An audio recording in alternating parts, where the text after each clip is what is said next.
There is a version of adult life that looks smart from the outside and quietly drains your money from the inside. And it usually does not look reckless at all. It looks flexible, reasonable, open-minded, like you are staying adaptable while you figure things out. But a lot of the time, what feels like freedom is just expensive indecision wearing a very flattering outfit. It looks like you are staying adaptable while you figure things out, keeping the apartment that works for now, keeping the subscriptions you might use later, keeping the side project alive just in case, keeping the wardrobe broad enough for 3 different versions of yourself, keeping the city, the job, the routine, the relationship, the plan, all slightly unresolved because you do not want to close the wrong door too early. That sounds like freedom, and sometimes it is, but a lot of the time it is just expensive indecision wearing a very flattering outfit. And one of the most underrated financial problems in modern life is how much people spend protecting futures they are never actually going to live. Direct question: how much of your monthly spending is going to the life you are actually living? And how much is going to versions of you that never really arrive? If you have ever had the sense that your money keeps disappearing into things that do not feel dramatic enough to count as bad decisions, this is probably going to feel uncomfortably familiar. Why this feels so normal? Most people think expensive living comes from obvious mistakes: buying a car you cannot afford, taking on debt for status, upgrading everything too fast, doing something impulsive, and then pretending it was strategic. But there is another version of expensive living that looks much more responsible. It comes from refusing to choose a lane.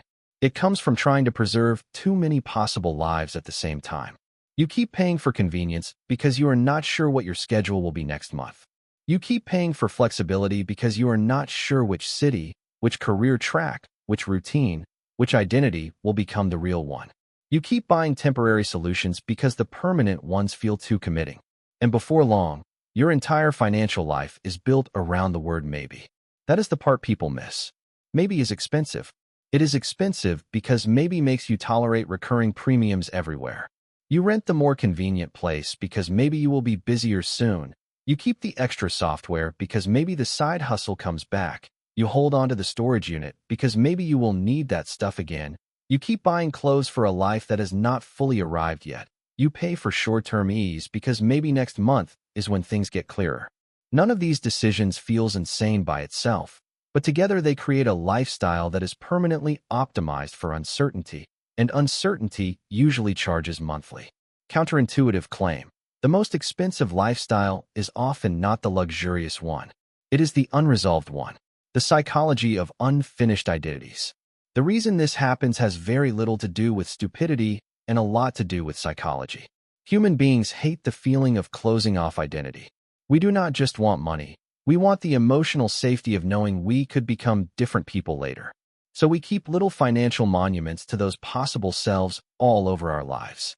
There is the productive self, the fit self, the entrepreneur self, the stylish self, the traveler self, the creator self, the highly organized self, and each of them tends to come with its own subscriptions, gear, apps, courses, wardrobe, convenience purchases, and backup plans. What makes this dangerous is that your brain reads optionality as intelligence. It feels prudent to stay open. It feels mature to avoid overcommitting. It feels sophisticated to say you are keeping your options open. But financially, there is a huge difference between healthy flexibility and expensive vagueness. Healthy flexibility gives you room to move. Expensive vagueness makes you fund 5 half-lives at once.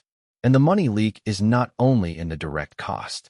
It is also in the fact that unfocused spending rarely compounds into anything useful.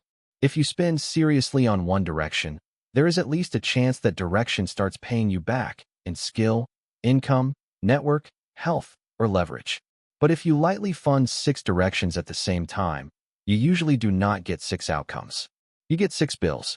The money problem is not only that you are spending. It is that your spending is too fragmented to ever start paying you back. What this looks like in real life. Think about how often this shows up in normal life. Someone keeps living alone in an overpriced apartment because they might move soon, but they do not move soon, so they spend another year paying a premium for a temporary season that never ended. Someone keeps a bunch of business expenses alive because they still think they might turn that idea into something, but they have not worked on it seriously in 8 months. Someone keeps defaulting to delivery, rideshares, and overpriced convenience Because their routine still feels transitional, and transitional life starts turning into permanent life without ever announcing itself. Someone buys broad, medium expensive versions of everything because they still do not know who they are becoming, and that uncertainty quietly raises the cost of almost every category. The practical math on this gets ugly much faster than most people realize. Let us say you are paying an extra $300 a month for a more flexible housing setup, $150 for a storage unit and other unresolved life costs, $100 for subscriptions, software, and memberships tied to identities you are barely using, and another $250 for convenience spending that fills the gap created by an unclear routine, more takeout, more delivery, more random purchases, more friction-saving spending because your life has no clean operating system. That is $800 a month. That is over $9,600 a year. Invested at 8% over 25 years, that is roughly $760,000. $760,000 is a very expensive relationship with the word maybe. Shocking stat. $800 a month does not feel life-changing until you realize it can quietly grow into roughly $760,000.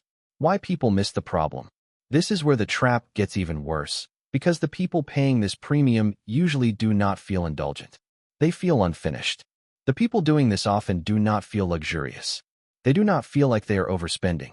They feel scattered, behind, busy, in transition, under construction. That emotional framing matters because it hides the problem. Nobody looks at a half-finished life and thinks, wow, this is a premium lifestyle. But financially, that is often exactly what it becomes. Not because it looks glamorous, but because unresolved living creates duplication, inefficiency, and convenience dependence in almost every direction.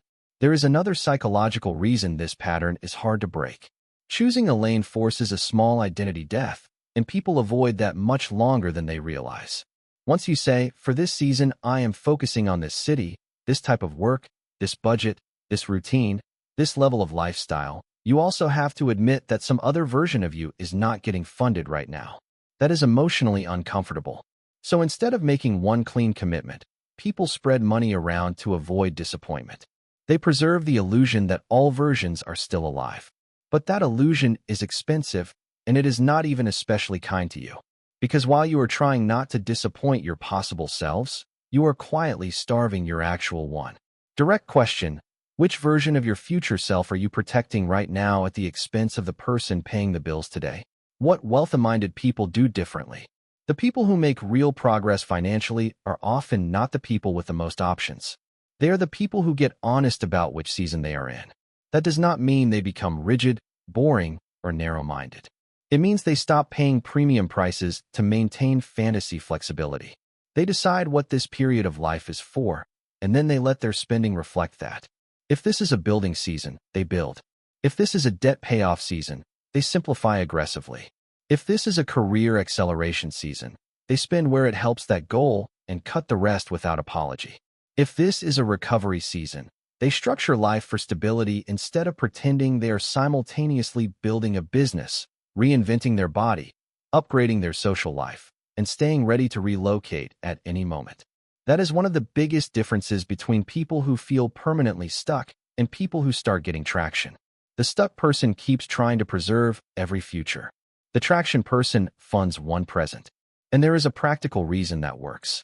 Clear commitments reduce decision fatigue, eliminate duplication, and create compounding returns. Once your life has defaults, your spending gets cleaner. Once your routine is real, convenience spending drops. Once your priorities are explicit, a lot of random purchases stop looking like self-care and start looking like noise. Once you choose one active identity instead of 5 backup identities, your money starts reinforcing itself instead of fragmenting itself.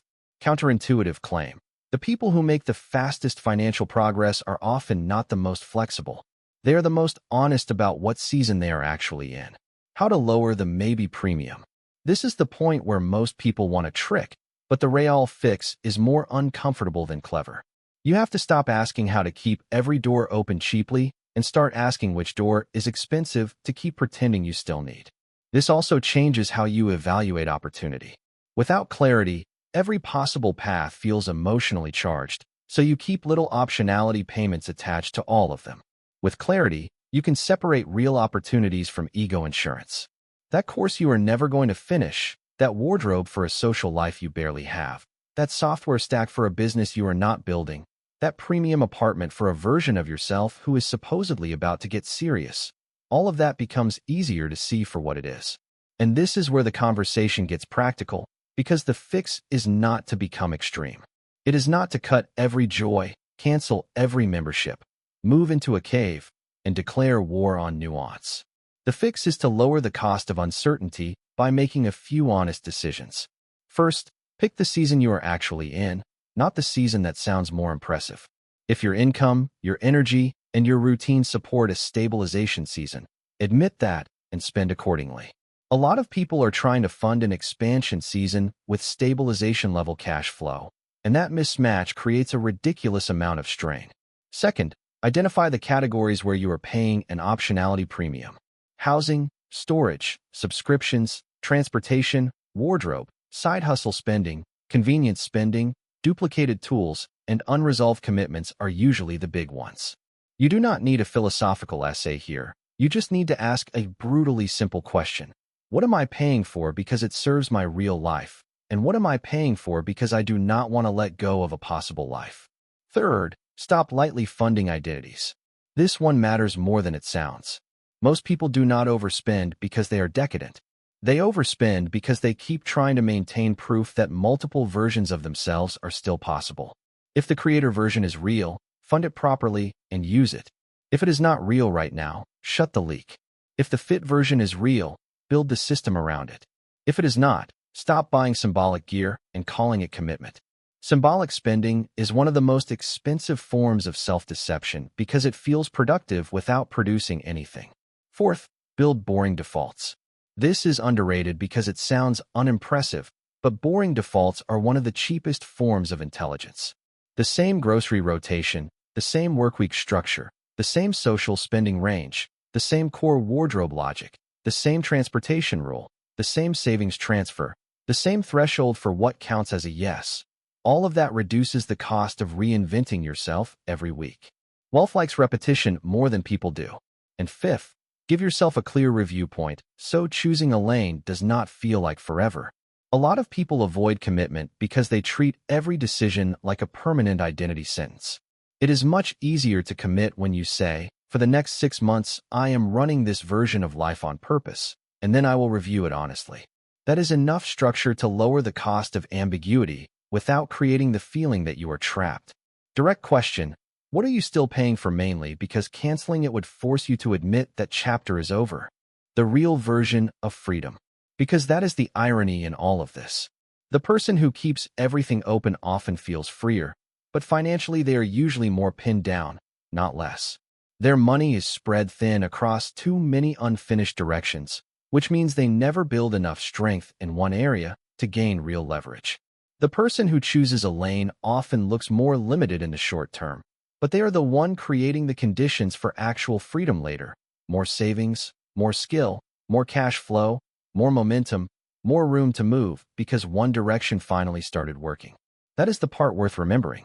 Freedom is not the same as keeping every option alive. Very often, freedom is what shows up after you stop paying to preserve futures you are not living and start building one that actually compounds. Real freedom usually starts looking smaller before it starts looking bigger. The part that should stay with you. So if your money has felt strangely tired lately, if it feels like you are always maintaining more than you are progressing, there is a good chance the problem is not that you need more motivation, more hustle, or some dramatic reinvention. The problem may be that your financial life is carrying too many maybes. And the fastest way to get your money working harder is not always to earn more. Sometimes it is to stop financing the emotional comfort of unfinished possibilities. Because adult life gets dramatically cheaper once your spending stops trying to keep every door cracked open and starts backing one direction hard enough to go somewhere. That is the hidden rule. A lot of people are not broke because they chose the wrong life. They are drained because they keep paying to avoid fully choosing any life at all.